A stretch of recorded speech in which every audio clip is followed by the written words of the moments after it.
ఈ రోజుల్లో యువతకు డిజిటల్ తెరలే లోకంగా మారిపోయాయి. తెల్లారి లేచింది మొదలు రాత్రి పొద్దుపోయేదాకా స్మార్ట్ ఫోన్, ల్యాప్టాప్, కంప్యూటర్ తెరలకు కళ్ళప్పగించేస్తున్నారు.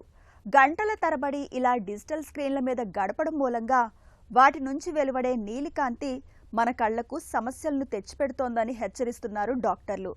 కళ్ళు అలసిపోవడం, పొడిబారడం, కళ్లలో మంట, కళ్ల నుంచి నీరు కారడం ఇవన్నీ బ్లూ లైట్ తెచ్చిపెట్టే సమస్యలే. డిజిటల్ తెరల మూలంగా కళ్లకు ఎదురయ్యే సమస్యలు, వాటిని అధిగమించే మార్గాల గురించి ఇప్పుడు తెలుసుకుందాం. యువతలో ముఖ్యంగా కంటి సమస్యలు పెరగడానికి ముఖ్యమైన కారణం డిజిటల్ జీవనశైలి. ఈ డిజిటల్ జీవనశైలిలో మొబైల్ ఫోన్లు, ల్యాప్టాప్లు, టీవీలు ఎక్కువగా చూడడం వలన ఈ కంటి సమస్యలు అనేవి బాగా పెరుగుతున్నాయి. పని కోసమే కాకుండా ఆటలాడడానికి మరియు సినిమాలు చూడడానికి, సీరియళ్ళు చూడడానికి స్క్రీన్ టైం అనేది బాగా పెరిగిపోతుంది. దీని వలన కంటి అలసట, డ్రైనెస్ వంటి చాలా సమస్యలు పెరుగుతున్నాయి. దీనితో పాటు వెలుగులోకి వెళ్ళడం అనేది బాగా తక్కువైపోయింది.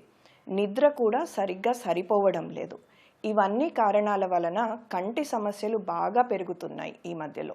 అన్నిటికన్నా prevention is better than cure అని అంటాము. కాకపోతే సాఫ్ట్వేర్లో పనిచేసే వారికి ఈ స్క్రీన్ వాడడం అనేది చేయకుండా ఉండలేరు. రోజుకి 6 గంటల నుంచి 8 గంటల వరకు, ఇంకా చాలా మంది 12 గంటల వరకు స్క్రీన్ వాడుతున్నామని చెప్తారు. ఇలాంటి వారు ప్రత్యేకంగా 20-20-20 రూల్ అనేది పాటించాలి. దీంట్లో ఏంటంటే ప్రతి 20 నిమిషాలకు 20 సెకండ్లు బ్రేక్ తీసుకోవాలి.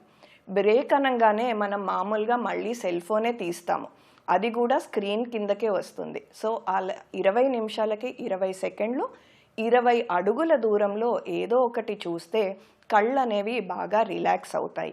దీనితో పాటు బయట వెలుగులో కొంచెం కళ్ళను వేరే వస్తువులను చూస్తుంటే కళ్ళు కూడా బాగా రిలాక్స్ అవుతాయి. రాత్రి కూడా 7 నుంచి 8 గంటల వరకు సరిగ్గా నిద్రపోతే కంటికి రిలాక్సేషన్ అనేది బాగా దొరుకుతుంది.